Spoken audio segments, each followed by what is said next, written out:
Matt and I went to the same school, and although we weren't nerdy, we weren't stupid either. In our late teens, we decided we didn't want to go into huge debt for college, especially since there was good money to be made working in the trades. Plumbers were often in short supply, and Matt had a plumber uncle who was older than Matt's father and had reached an age where he was happy to take on a couple of apprentices to teach them the trade while underpaying them. He was also old enough and thrifty enough to consider retirement, and Florida, with its milder climate, beckoned to him as his rheumatic joints could better withstand mild winters. Matt envisioned that either he or both of us would take over his business and grow it into something bigger. So we joined Uncle Steve, worked as apprentices for low pay, but got the basics and skills we needed. We had a plan, but before it was implemented, all the difficulties of growing up awaited us. Overcoming teenage crises, learning to live, sex education, and, no less important, understanding relationships with friends of both sexes, what makes people become and remain friends, what people value and why they want to be next to you, the ability to be good company, loyalty, and everything that goes with it. At school, we had each other's backs, and soon everyone learned that if someone took on one of us, they would have to deal with both of us. We weren't huge guys, but we were physically strong from sports, and we all got into fights. I think our friendship was cemented forever that day when I got into trouble with two big football players and Matt jumped up with his fists, and before they knew what had happened, we took them to the ground together. After that, we became inseparable, and no one wanted to mess with us anymore. As for the opposite sex, Matt was a bit of a ladies' man, loved variety, and was rarely without a girl on his shoulder. My name was Jim, by the way, and I became in love with Kate the first year after school, when Matt and I were learning plumbing from his Uncle Steve. I met Kate in a bar one night, and we immediately liked each other, spent a lot of time together, and eventually moved into the bedroom where we realized we were perfect for each other. Matt was starting to feel like a third wheel, and he hated that he'd lost his partner, but he said I was doing great, and that if it weren't for me, he'd like to see where his relationship with Kate would have taken him. In the company, we all got along so well that it seemed like we were one family. It wasn't uncommon for Kate and Matt to hug, and I didn't think anything of it. We were friends, and there's nothing to worry about if your friend is next to your girlfriend, right? Life went on, and no one changed more than Uncle Steve, who retired, sold the business to Matt and I, and moved to Florida. My parents guaranteed the loan that financed my share of the business buyout from Steve, and Matt's money came as a gift from his parents, so I was the only one carrying the debt. I married Kate 2 years ago, and life seemed pretty sweet. A good marriage, the business started to flourish even more thanks to our efforts to grow it. A little advertising, recommendations on social media from past clients, and soon we had as much work as we could handle. The option was to hire more people, but trained plumbers were not always easily found at rates we could afford, so we worked more and more. Kate worked as a clerk in a law office. The salary was normal, but she didn't really like her job, and there was an unpleasant lawyer who tried to pester her, but she brushed him off. Then she said that she wanted to start a family. I wasn't sure when this would happen, given my credit, we were managing, but it wasn't the right time to lose her income. As my work hours got longer and we had no real opportunity to start a family, Kate began to withdraw into herself, and I began to worry about possible depression. I kept telling her that it wouldn't always be like this and that there would be happier days ahead, but that didn't help her unhappiness. Then one day, it was as if someone flipped a switch. A smile appeared on Kate's face, and the tension disappeared. I was surprised by what happened, but I was glad to see my wife smiling again, so I didn't think twice about it. Soon our stalled sex life came to life, and Kate seemed full of energy and wanted sex almost every day. How many of you will be against this? But one day it started to bother me. A few weeks later, I needed someone to talk to, and the obvious candidate was my best friend Matt. Matt and I met at the staging post bar, grabbed a couple of beers, and sat in a booth along the back wall. "What's bothering you, buddy?" asked Matt. "You haven't been yourself for the last few weeks. I was waiting for you to speak. I didn't want to interfere." I hope it's nothing, Matt, but it's about Kate. She was depressed, hated her job, and was harassed at work by a nasty lawyer.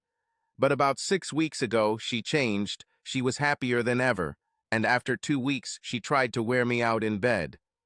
And what's your problem with a happy wife who wants to wear you down? Matt said with a grin. Well, after a couple of weeks, I noticed that she suddenly became very infatuated with my assets. The thing is, she had no interest in them before, and it made me wonder where this came from. She's learning new tricks with some other bastard. We spent a couple of hours drinking a few beers, but now two people were bothering me. I'm not an educated person, but I've heard about the principle of Occam's razor. When several solutions are proposed, the most obvious one is usually the right one. Over breakfast that Saturday morning, I said to Kate, I have a lot of work to do today. Just a heads up that I'll be gone all day, so you might as well invite your lover while I'm gone. Kate looked absolutely shocked, to the point where she couldn't say a word. She ran to the bedroom, sobbing. I walked out to my truck. No one canceled the work. I lied that I would only work until lunch, and yes, the fool fell for it. When I got home, Matt's truck was in the driveway. When I walked in, at least they weren't in bed. They were sitting at opposite ends of the couch, with a box of tissues between them and about 40 wet wads of tissues lying on the floor in front of the couch. As I walked in, Matt stood up to meet me, and he just managed to say, Jim, when my fist exploded in his face and he collapsed to the floor. There's no need to apologize to my best friend. She's your problem now. Kate, pack your things and get out of here, you dirty bitch. I don't want to see your lying face again. As she started talking, I yelled at her, I don't want to hear your false apologies. Don't talk, or I'll actually hurt your lover. I'm in the mood for real destruction right now. Just pack your things and get out. You'll get the rest when I'll be ready. Best of all, I'll pack it and leave it in the office. I'm sure your lover will bring it home to you. Out. It only took a few minutes for her to come out with her bag and Matt to make it to the couch. That's right. Get out of my house. You'll both hear from my lawyer next week. I kept the door open. Kate couldn't look at me, but Matt tried to talk again, so I punched him in the stomach, and he got the message, and they got out in Matt's truck and drove off. I spent the rest of the day learning about divorce, which was relatively simple in our case, and dissolving a company, not so simple in our case, since I was the only one bearing the debt associated with it. Time for a lawyer. I made an appointment online with a divorce lawyer and hoped that I could find someone to take on another issue at the same appointment. I went to see a divorce lawyer, Karen King, and before going into detail, I asked what I needed to do to dissolve the partnership with the man who had my wife. She said she would bring her husband Carl to the meeting. He is a corporate law specialist, and the two cases may be related since both cases involve the same person. The divorce was quite simple. A rented place, everyone finances their own cars, and no children. This usually makes the process easier 9 times out of 10. The difficulty was the business. It was founded before my marriage to Kate, and she signed a prenuptial agreement recognizing the business as non-marital property. It was actually Matt who suggested doing this just to protect the business in case Kate and I didn't make it through. However, my business partner was now dealing with the end of a marriage, and there was no way in hell we would continue to be partners. My problem was that I had significant debt on the loan used to purchase my share of the business.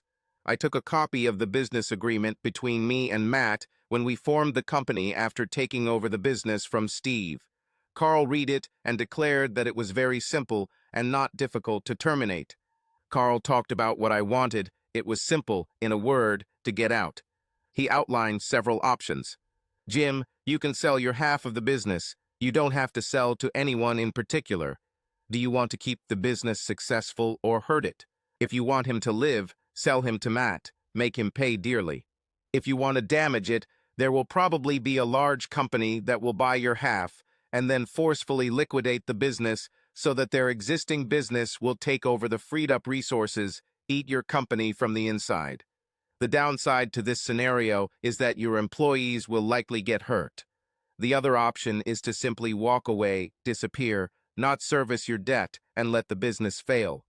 Carl, I can't do this. As much as I want to disappear and leave all this crap behind me, my parents guaranteed this loan. I can't leave it on their shoulders. The problem is Matt knows about it and might try to exploit. It's against me. We concluded the meeting. Kate was due to receive the divorce papers in 2 days at her work for maximum humiliation.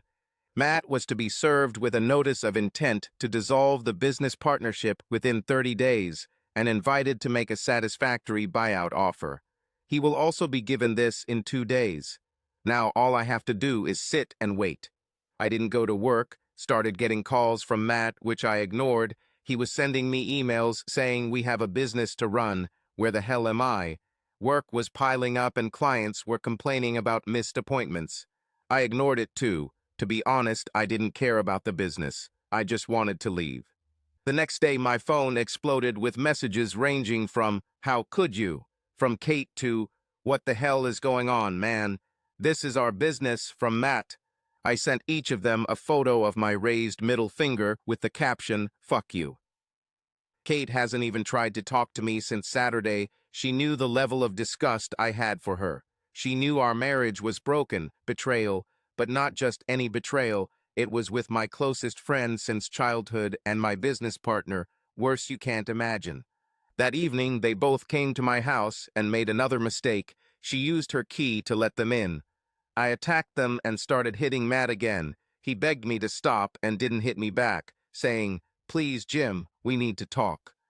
Kate screamed, "Please stop, Jim, please. We all need to talk."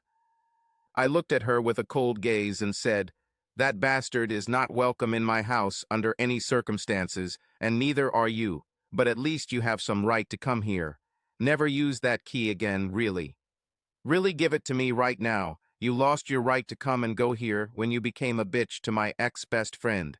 Now get out, both of you, before I do anything I regret. Kate, if you want to talk to me, call my guy, lawyer, and make an appointment. I will meet you in her office, not here, and I will not meet you anywhere if this conniving piece of crap you love is present. Now get out of both of you. Matt, I will be in the office tomorrow morning at 8 a.m. I will talk to you then in front of our staff. I am selling my half of the business to the highest bidder. Cooper's Plumbing has already said that they will make me an attractive offer. He looked furious and started talking, but I interrupted him and repeated that he needed to leave. I took Kate's key and locked the door behind them. If they didn't understand the depth of my anger before, they certainly did now. I intended to destroy them both if I could. Did I mention that I used adultery in my divorce petition? It wouldn't matter other than to humiliate Kate. I intended for all of our friends, family, her workplace, everyone I could think of to know she was a cheater. Before my anger subsided, I went to Facebook, changed the status to separated, and wrote the following post. I wish to announce the end of my marriage to my soon-to-be ex-wife Kate due to her affair with my soon-to-be ex-business partner Matt. These two pieces of pawn trash committed the most insidious betrayal possible, a wife with her husband's best friend. Why? I have no idea. I just kicked her out of my house and didn't talk to her, other than to confirm that neither she nor the insidious crap she now loves is welcome in my home.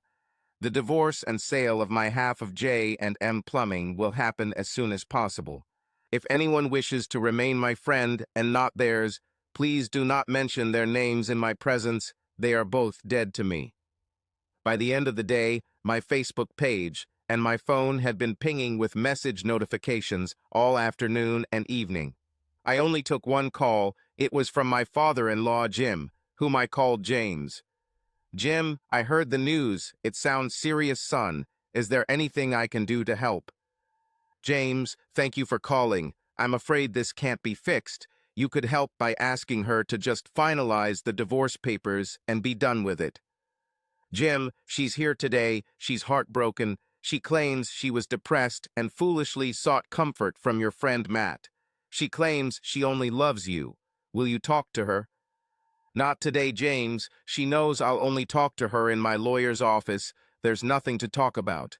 "James, thank you and Martha for everything you've done to me. I'm sorry it ends like this."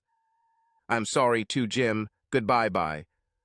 At 8 a.m. in our office, I called everyone together. I thought that everyone had the right to know what was happening and the possible consequences for the company. Matt sat with his lips pursed as I began. Guys, I have bad news. My cheating bitch wife and that piece of shit you see at that table have been having an affair for 2 months. If I find out that someone here knew, there will be a showdown, a serious showdown. Assuming you didn't know this, I'm selling my half of the business. I doubt this piece of crap will be able to offer the right price, so I contacted Cooper's Plumbing, and they are interested in buying my share. If they do this, there is a good chance that they will close the business. Maybe they will take one of you, but maybe not. If that happens, guys, I'm sorry, but unlike that creep, I have a major debt to service, and I can't stay partnered with a conniving bastard like Matt, my ex-best friend. I need to get rid of the debt and start again somewhere else, but not here. Now, excuse me, I need to talk to this piece of trash to figure out what we're going to do. Sorry, you're all good guys. I hope everything works out for you, but if you have the opportunity to find another job, I'd suggest you grab it with both hands. As the office emptied, Matt exploded. Damn it, Jim. Was that really necessary? We could have worked it out. Kate doesn't want me, she loves you, and I don't want Kate either. I'm not one to get involved. You need to get over this and move on with your marriage and get your business going. I know you hate Coopers. I can't believe you'll sell to them. I smiled. Yeah, I hate Coopers, but not as much as I hate you. Time is running out on your 30 days. What, 24 or 25 left? So trust me, I'll sell to them and hope they close you. You won't get a day longer than that unless you start trying to raise funds. You're more of a fool than I thought. One more thing before I go. I won't do a single work assignment for this company. It's all on you. If you had worked harder instead of having my wife, maybe we wouldn't be having this conversation, you damn snake. And one last thing, do right by Kate, or I'll seriously hurt you physically, got it? I may hate that bitch, but you got her for yourself. Now deal with it yourself, or I'll deal with you, in some dark, quiet place at nights when you least expect it. As I walked towards the door, he tried again. Please, Jim, you know I need you. I can't do this without you. Let's try to forget this. My raised middle finger as I walked out gave him an answer. I returned home and found a message from my lawyer. Kate asked for a meeting tomorrow afternoon and wanted to bring her father and her lawyer, who, by the way, was the same snake from her office who tried to harass her several times. She seemed to have fallen from the top of the tree of stupidity and caught every branch on the way down. I agreed to the meeting. I did not see the need for James to be present, but I respected him and did not want to offend him. I showed up early for a meeting to speak with my lawyer, but she had nothing to offer other than to let the other side talk to understand what was on their mind and then counterattack from a position of strength. Kate could barely look me in the eye, but James was his usual solid self, sincere and honest. It's a shame to meet in these circumstances, Jim. Please just keep an open mind. I shook his hand warmly and told him I was glad to see him, despite the circumstances. Her lawyer was a different matter. He didn't like me right away. He had just been introduced to me and was shaking my hand when he said, "Let's end this nonsense and get you two together again." I looked him straight in the eye and squeezed his hand tightly. That's not going to happen, Gibson using his last name. We have never met, although I have heard about you and your attempts on my wife. Let's be formal, call me Mr. Wilson. I let go of his hand and he nodded. My lawyer said, Mrs. Wright Wilson, please tell us why you asked for this meeting. The terms of the divorce are fair, and your husband does not want a reconciliation with you after your insidious adultery. This is one of the most shocking cases of betrayal that I can remember. Gibson chimed in, I'm sorry, but this is a gross exaggeration of the facts. I immediately intervened. No, Gibson, this is an accurate statement of the facts. Are you here to chat or to facilitate this meeting? Finding her voice, Kate said, Please, that's it. I can answer for myself. I asked for a meeting because I don't want a divorce. I love my husband, despite what I did. Please, Jim, sit down and talk to me. Let me try to explain myself. I was about to rip her head off when James intervened. Please, Jim, just talk to her, just you two. That's all I ask, and I promise you, Jim, I'll never interfere again. James always treated me well, as did his wife Martha. I respected him, so I nodded to him and said, "Okay, James, but just one meeting and that's it. I won't change my mind, but I will do it out of respect for you and Martha. I have absolutely no respect for Kate." My lawyer chimed in. "There is no problem if you two meet at any time, after all. You are still married, however. I advise discussing any objections to the terms of the divorce, so that we all know where we stand if your conversation proves fruitless. Are there any objections to the terms of the divorce?" My client believes the terms are fair, but she reserves the right to request court-ordered counseling. "Okay, noted. Then our meeting is over unless there is any objection to the terms of discussion." As they left the office, Kate and her father approached me. James thanked me again. "God, I really loved him. You couldn't imagine a better father-in-law." Every one of his looks was laced with apology for his daughter's behavior. I shook his hand warmly again and invited Kate to come the next day at 5 o'clock in the evening. I told her that all her things were packed and ready if she wanted her father to bring them. At 5 o'clock in the evening, the doorbell rang. Kate stood there. Her father was sitting in the car. Politeness dictated that I invite him inside and pour a beer, but this was a matter between Kate and me, and it had to be resolved without the intervention of anyone else. I suggested using the dining room table, the most formal place in the house, so that there would be no misunderstanding. This was a business meeting. Kate looked nervous. She had to know that nothing good would come of this. I was very clear. What she did was unforgivable, and I would not change my position. A chance encounter with a random person at a bar after too many drinks. Unlikely it could give her a second chance after a lot of apologizing. But sex with my best friend and business partner. Multiple. She was crazy if she thought there was any chance of forgiveness, but I promised James I'd give her a chance to explain herself. "What do you want to tell me, Kate?" "That I loved you, that I was in a bad place. I hated my job. I hated that bastard who is now my divorce lawyer. I hated that you worked so much. I knew it was so that we could start a family, but I felt lost. I hardly saw you. I did what I promised not to do. So this is all my fault, and you just fell into Matt's bed? That's it, Kate, because this is bullshit that I don't believe." "No, Jim, that's not what I'm saying. What I'm trying to tell you is that I was depressed. I went to Dr. Desing Sharp, and he prescribed me antidepressants, but I couldn't bring myself to take them. I felt humiliated by that. I needed something like that when I had a good marriage with a wonderful man and a wonderful life ahead of me. You know I wanted to start a family. You said we couldn't. And all I saw was this job that I hated and no sign that we would start the family I so dreamed of. You know this, Jim. We talked about this. You know how hard it was for me. But you said we need to wait. I hated it so much." Well, everything she said here was true. She really desperately wanted a family. I did too. But the timing wasn't right.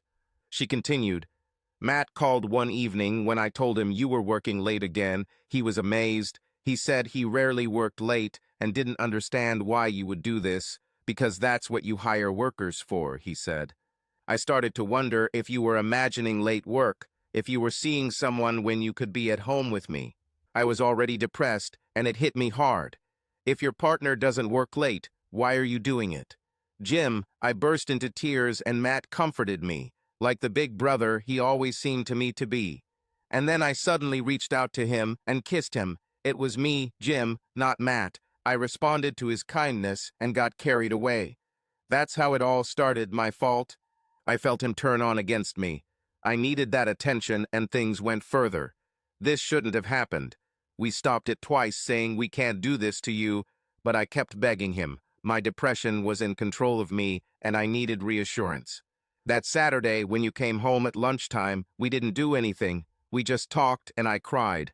That was the end of it. We had to stop. We decided it had to be over. Then you walked in, and that was it. Jim, I know how much Matt and I hurt you, but you should know that we don't love each other, but we both love you. We can't undo what we did, but we both beg you to think about it and give us another chance." I looked at her, having no idea how much she thought her speech had impressed me. There was very little hope in her eyes. And thank God, because everything she said made very little sense to me. All it took to snap her out of her depression was sex with my best friend. That, in a nutshell, is what she was selling. I had no idea why she thought there was even the slightest chance for her. You have a very strange way of showing your love for me, Kate. None of these bullshit excuses make me feel any better about either of you. You're both cheating crap. I want nothing to do with you. Now I've heard you out. Hoping that you have something to say that will make me feel like you're worth something, but you're not. You're just a cheating piece of trash. I don't want anything to do with you ever again. Then the tears started flowing again, but I was beyond listening, beyond caring. Just sign the divorce papers, Kate, and we can move on with our lives. I will never, and I mean never, forgive you. You don't seem to understand what cheating with my best friend means to me. This is the end, period, nowhere to go. Kate, I didn't think it was possible to stop loving you, but you achieved it. I feel nothing but disgust for you, pure undiluted disgust. You disgust me. I can never think about you again. Warmth if I live to be 100 years old. I walked her to the door, and she cried the whole time. I made eye contact with her dad and just sadly shook my head at him. He nodded in understanding and got out of the car.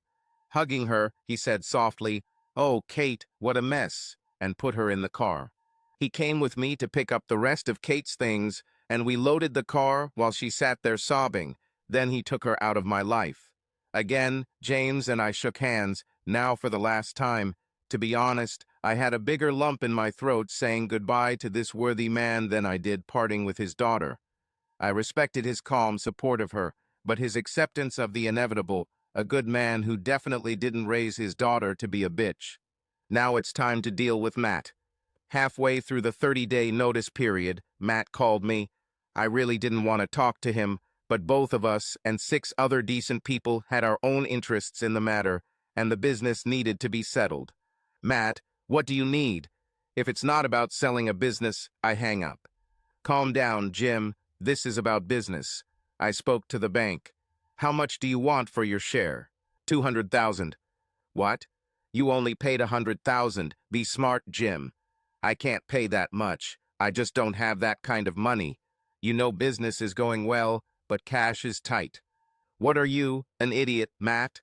You can't buy it from working capital. You have to find the capital yourself. You buy a business, it won't buy itself. Damn, you fool. I'm doing you a favor by selling Cooper's. You'll ruin everything yourself. Jim, I tried to tell you that I need you, as do our 5 employees.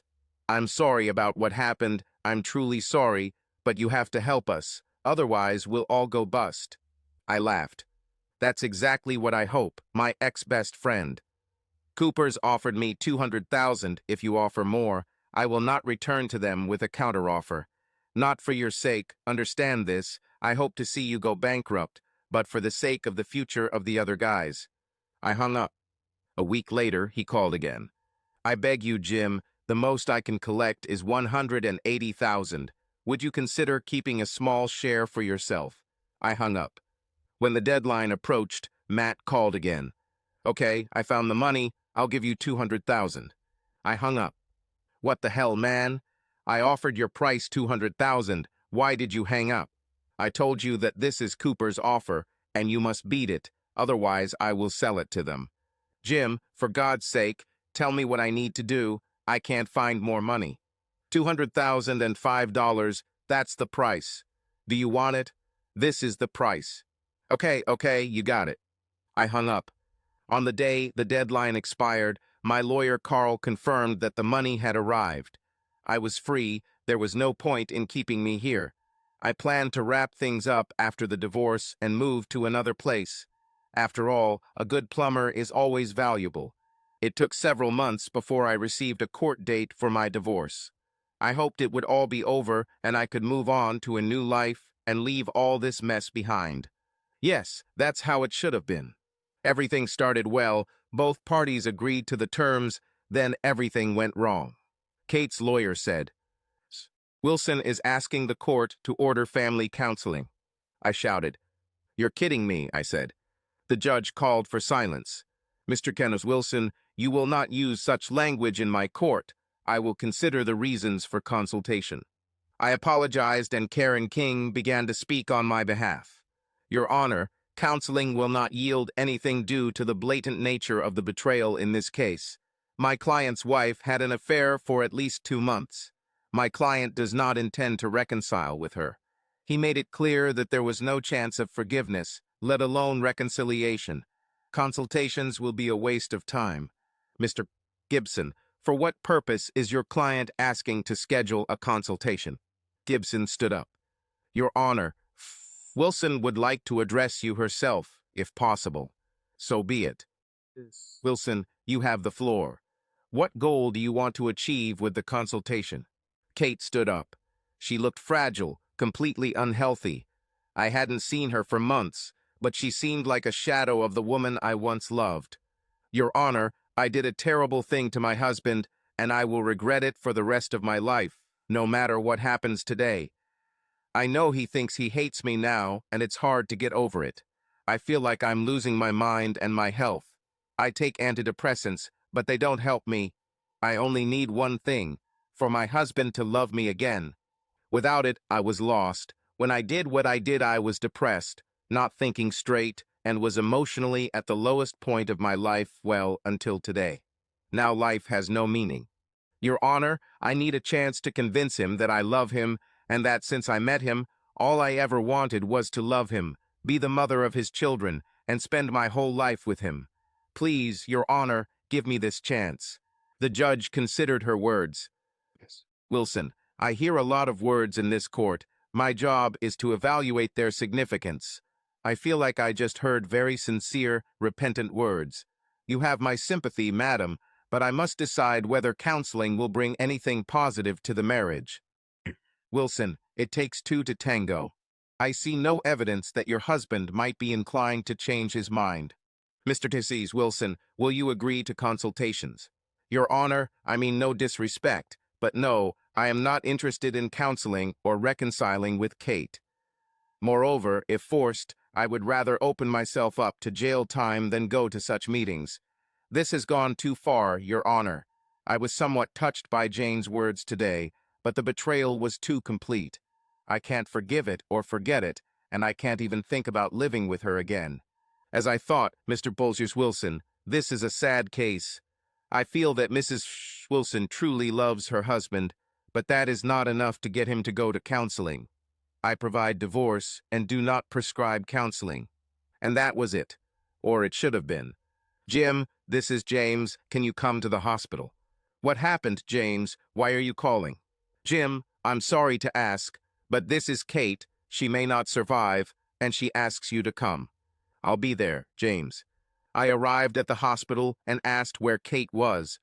They asked me if I was related, and I explained that we were recently divorced, but she asked me, and here I am.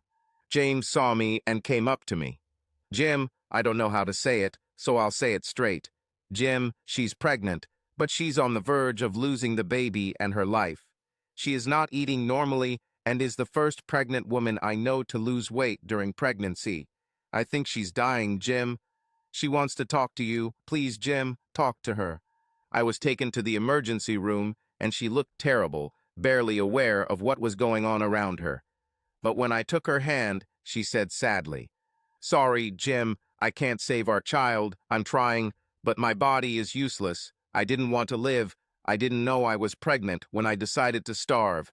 I'm sorry, I'm killing our child. I didn't want this, only myself." She could see the conflict in my eyes. She clearly knew how I felt about Matt's baby. Then she said, "The child is yours, Jim. I made him use a condom every time." Then she lost consciousness. I felt my cheeks become wet with tears. I was surprised that I didn't get rid of all my feelings for her. Did that change things? I assumed that yes, but will they both survive? If not, then it will not change anything. The machines she was connected to began to go into alarm mode as she passed out. I was kicked out of the room when the doctors got to work. James sat outside, looking like a man who had aged 10 years since I saw him at the courthouse. One word to describe him: haggard. Well, Jim, I'm so sorry. When I found out she was pregnant, I just assumed it was probably Matt's baby, but she was sure it was impossible. She cheated, but she never wanted anyone's children except yours. I don't feel like I have the right to approach you about this. If I was wrong, sorry. It was difficult to get her to take care of herself. Martha surprised me, and not in a good way. She felt so disappointed by what Kate did to you. She seems to have no interest in her daughter. She seems to have given up on her. Jim, I don't need your sympathy. I'm just trying to explain things. I feel between a rock and a very hard place. I'm on the verge of telling you the truth. Now this. I patted James on the hand. He was a good person in a bad place because of the actions of others, trying to do the right thing for others. Even if he didn't get everything right, it came from a good place. I felt bad for him. We sat for 3 or 4 hours. Then the doctor came up and asked who the next of kin was. James said, "Can you talk to both of us together? What is the situation?"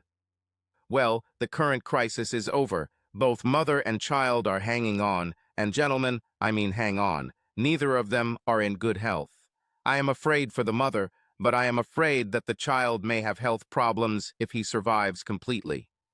We'll obviously be keeping her for the next few days. We'll be working on getting her body back into better shape to handle the pregnancy. Gentlemen, excuse me, but I have to ask, how did she become so exhausted? James attributed the situation to separation and divorce, Kate's lack of motivation to continue living, and then, belatedly, discovering that she was pregnant. Okay, I assume you, sir, are the baby's father. Look at me. So it looks like, doctor, but I didn't know anything about it until a few hours ago. If the child survives, I will need a DNA test, and if it is my child, I will support him. I looked at James and added, I'm sorry, James, I'll support the baby, but I can't go back to Kate. I'm in too much pain.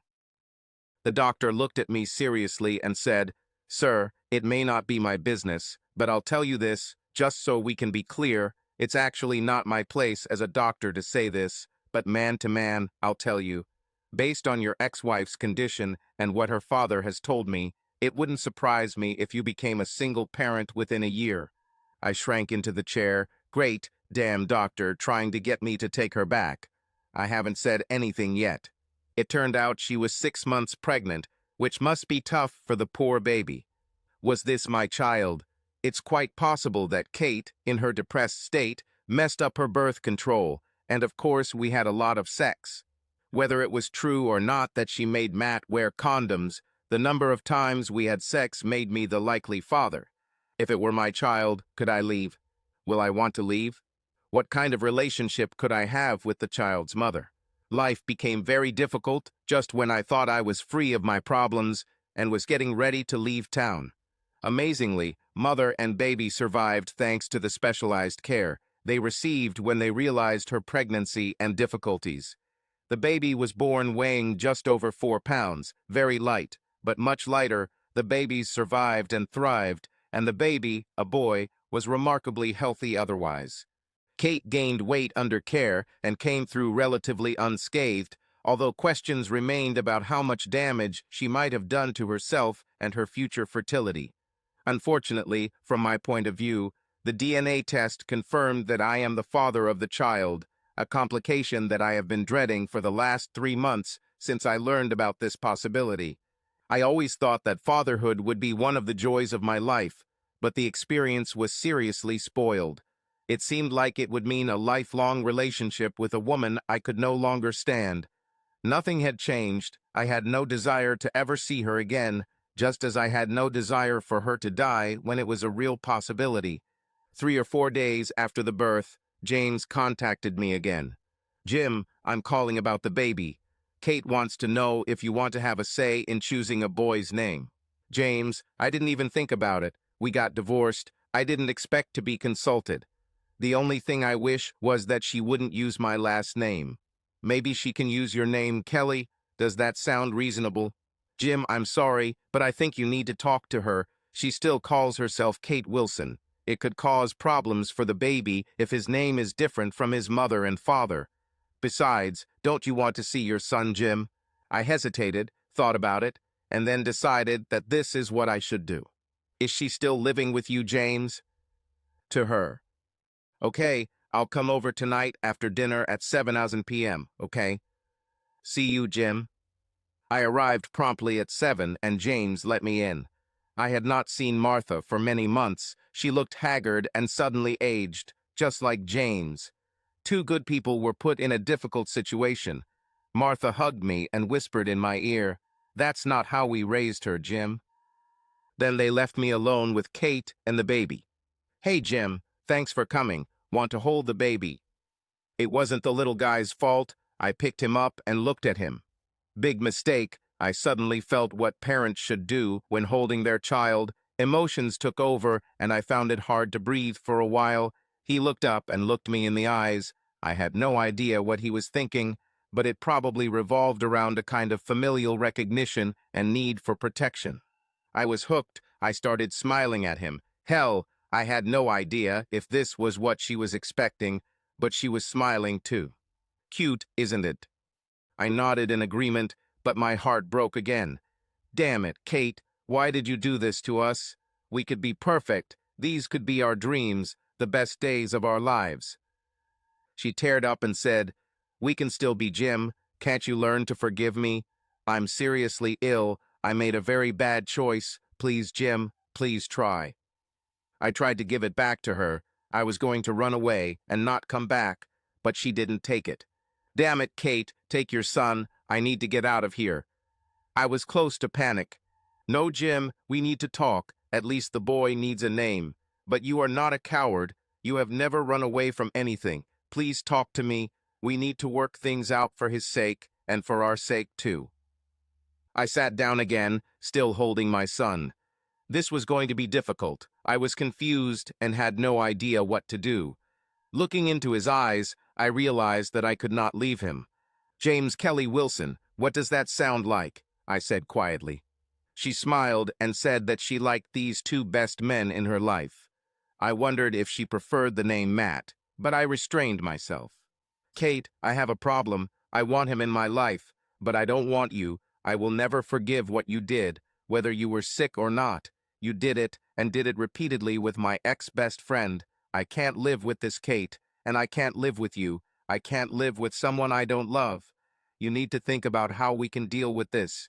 I will support my son, but that's it." Having sold my share of the business and planning to leave town, the arrival of my son forced me to reconsider my plans. Although I still had a large amount of money left after paying off the loan and canceling my parents' guarantee, I needed to work. Plumbing was all I knew, so I started my own business. I had my truck from J&M Plumbing and had an artist redo the logo. The new business was called Jim Wilson's Plumbing, and I added the cheeky caption, "Former managing partner of J&M Plumbing." If Matt didn't like it, he could have spent the money on the lawsuit if he could have afforded it. Nothing happened, but people knew who I was, and I quickly got as much work as I wanted. I have set up child support for James Jr. Nothing was settled in court. I set an amount I thought was reasonable, and Kate didn't argue. Without telling her, I also set up a college fund for Junior. If he's like his dad and doesn't want to go to college, he'll get the money on his 25th birthday. Everything was fine, but I was waiting, not knowing why. I planned to start over, and that included my hopes of meeting someone new to live with. This would have been more difficult in our town, where many people knew who I was and what happened in my marriage. So it was quite a frustrating time for me. I worked, visited my son, and did very little else. I made arrangements for visits with Junior, but nothing was satisfactory.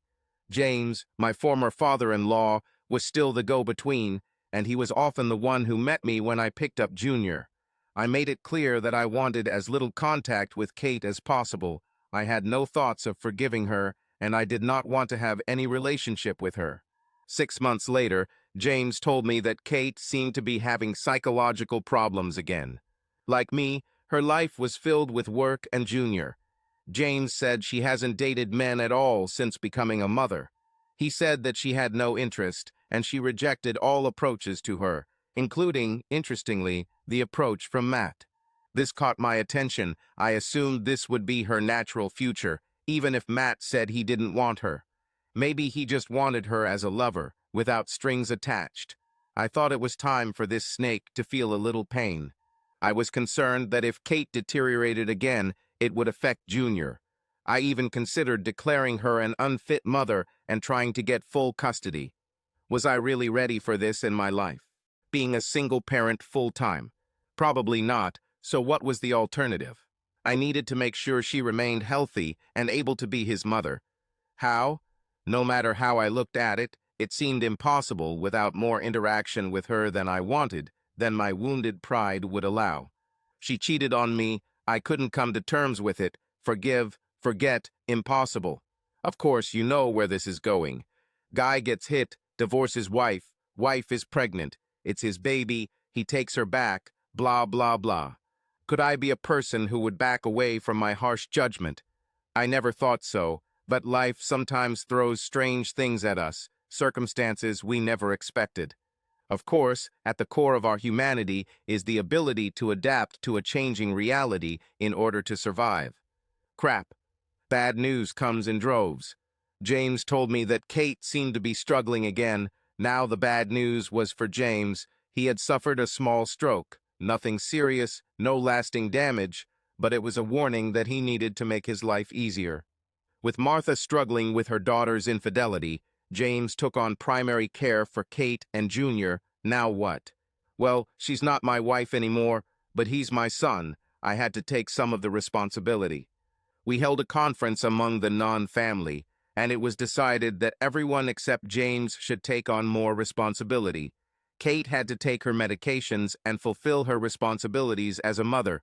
I had to be more supportive of her, which James mostly did, and Martha had to help her husband if she didn't want to lose him prematurely. The thought of being more involved with Kate wasn't pleasant. It made me angry, but I was a dad, time to be one, not just a when it's convenient dad. For this to work, I decided that I had to be lenient with Kate to make her life easier, and thus make caring for my son easier. I started bringing prepared meals to their house twice a week and staying with them in the evening, leaving when Junior went to bed. I cooked simple, fresh meals once a week on the weekends. I wasn't a cook, but I didn't poison anyone. My meatloaf was pretty decent. Of course, this meant that I talked to Kate a lot more than I had in the last year since the breakup. It started off very slowly, brief, strained conversations, but over time we began to talk more like friends, with an added interest in our shared child. As we became more comfortable in each other's company, I found it difficult to maintain my dislike for her. I won't say that I started to love her, but I rediscovered that empathy for another person is not so difficult. I made it my business to make sure she adhered to her medication regimen, and gradually she began to come out of her depression. It really didn't take a scientist to figure out what kind of cure she needed. All she had to do was smile and say a few kind words. She was almost literally dying from lack of attention, from being considered a pariah, and of course, when people treat you like that, from lack of self-respect. A few decent evenings spent as a family with our son quickly lifted her spirits. I began to wonder if I was doing the right thing by treating the woman I loved with all my heart this way. She broke my heart, she gave me a reason. Many men will tell you that if a wife cheats even once, let alone a 2-month affair, it should lead to expulsion. But I'm better than that. Should I really treat the woman I loved, and with whom I now have a child, as completely worthless? I began to think that although I was wrong, perhaps I had gone too far with the punishment. After all, I beat up my ex-friend twice. I put him in financial difficulty by threatening to sell the company to an aggressive buyer. I started a new business and stole some clients he paid. I could have him pay more and pay regularly, but I have already punished my ex-friend. Should her punishment be so complete? Of course, we were married. She lost it. She had to move back in with her parents. She was stuck in a job she hated with no end in sight for the foreseeable future. And of course, she lost the love she claimed was the only one she wanted, and since she wasn't dating anyone, she lived a lonely life. She suffered, we all suffered, Kate, Matt, and I, our lives were turned upside down. There were no winners in this strong triangle of friendship, which was now inextricably destroyed. Matt was dead to me. I thought Kate was too, until that little baby came along. I got his share of vengeance on both sinners when enough was enough. At one stage, I thought the answer to this question would be when hell freezes over. Now I had doubts. I had a son to think about, completely innocent. I had to be a man for him. His mother had been on the verge of depression ever since her affair began, and I found out about it, since our divorce and her pregnancy, when both she and the child could have died. I remembered the words spoken by this doctor, person to person, not as a medical professional, the words that I could become a single mother within a year, clearly indicating that Kate was a potential suicide, intentionally or by default, just not caring about me. To top it all off, one of the best men I've ever known, my ex-father-in-law James, almost drove himself into his grave and ruined his health trying to take care of everyone else's problems. Yes, the time to be a man has truly come. I needed to talk to Kate so she could understand exactly what I was offering. I went to James and Martha's earlier than usual on Saturday. I needed to talk to Kate privately before making my usual meatloaf for everyone. James and Martha tactfully gave us space by taking Junior with them. Kate, I've thought about it. What we're doing doesn't give James the best chance of recovery. He doesn't need the stress of you and Junior at his house and me coming over 3 nights a week, so I have a plan. I think you and I and Junior should find somewhere to live together. I see you smiling, but don't take it the wrong way. You must understand that this will be a purely platonic coexistence. I have not yet forgiven what you and that bastard Matt did to me.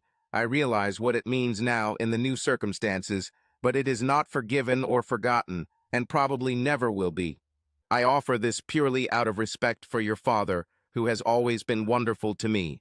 It's not for you, although I think it will make taking care of our son easier for both of us. I also understand that your problems require someone to monitor your medications, and I am willing to be that person for the sake of our son who needs both parents. If you start a relationship with another man, this arrangement will end. We are divorced, but I will not be your babysitter while you go on dates with other men. Is that understandable, and can you live the way I described? Kate couldn't hide her smile. Yes, Jim, I would do anything to be with you and Junior every day, but I understand that you set boundaries. I agree to whatever you want, but I'll tell you, we may be platonic, but that won't stop me from trying to win your interest again. I'm not talking about putting yourself out there. I'm talking about acting like a good wife, minus the sex, unless you change your mind. If you change your mind, you will find me ready. If not, I will take any form of relationship with you. So we found a place, and the 3 of us moved in. It was a tense existence, 2 people who had once loved each other, one of whom claimed to still be in love, but living a celibate life together. For Jim, being with his son 247 was both a pleasure and a challenge. Apart from work, Junior seemed to occupy all the time until he went to bed. Luckily, Junior was a great kid. Despite the problems during the pregnancy, he was incredibly healthy. He soon reached an ideal weight for his age and slept 8-9 hours almost every night. The kind of child you can only dream of. When he was awake, he was a little bundle of energy. Over time, he began walking at 10 months and speaking a few words at 14 months. With their home life seemingly perfect, despite Jim's continued mistrust of Kate, and sometimes outright antipathy towards her on bad days, a stranger might have thought they were a normal, happy couple. Of course, in their 3-bedroom apartment, everyone had their own bedroom. The adults used theirs to relieve the stress of a celibate lifestyle. Jim knew that he was not committed to celibacy as he insisted for Kate, but something kept him from looking for someone else. He decided that if he did start a relationship with someone, he would keep it away from home. James now looked more like the person everyone was used to seeing. Freed from primary care of Kate and Junior, he was almost back to himself and once again became a strong figure in helping his family through a major crisis. Martha also seemed to come out of her Kate-related depression. Of course, it couldn't last forever. It was an artificial situation. 2 people in their 30s living a celibate lifestyle. Well, of course, it couldn't last forever. Kate was the first to break down. She had her own toys for self-satisfaction. but she lacked real sex with a real man. She had noticed that Jim had become nervous and a little distant over the course of a couple of months. The controlled, emotionless environment they were used to clearly wearing him down. Kate decided to address the elephant in the room. Jim, I love you, and I know you as well as you know yourself. I have never seen you so irritated, Jim. You need to sleep with someone. I'm ready to be anything for you. But if you don't want me, for God's sake, go and get some girl. Jim, I see that you are on the verge of a breakdown. I'm afraid of what this could do to us. These last 9 months have been a great relief for me to live with you again, even if the lack of physical intimacy is killing me. If you snap, I'm so afraid that I won't be able to cope without you. Jim knew she was right, but he wasn't going to confirm it. He took the keys and said he would be back later. In all the months they had lived together, this was the first time he had left before Junior went to bed, another sign that the pressure was too much. Without thinking, he headed to the scene bar, where he often hung out with Matt. Almost a year had passed since they had spoken. Jim had hoped that it would be many more years before he saw his former best friend again. But he was wrong. This was not the place he was supposed to go. He barely made it to the bar when he saw Matt in the mirror behind the bar. Matt was heading towards him, and Jim was about to turn and leave, but it was too late. "Can I buy you a drink, stranger?" Matt asked, holding out his hand for a handshake. It was clear that it was an olive branch from Matt. Jim was not going to accept it. "Get out of my sight, traitor." "Come on, man, forget it. I said 1,000 times that I was a fool, and I was wrong. I'm truly sorry, Jim. Please have a drink with me. I heard that you and Kate are back together and having a baby. That's wonderful. I'm happy for you."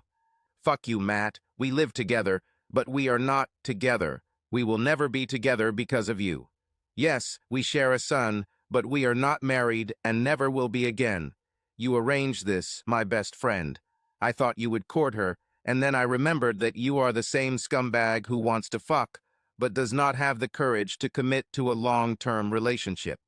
Jim, when you divorced her, I really tried to be with her again. I was ready for a long-term relationship.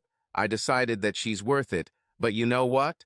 She told me that you are the only man she wants to be with.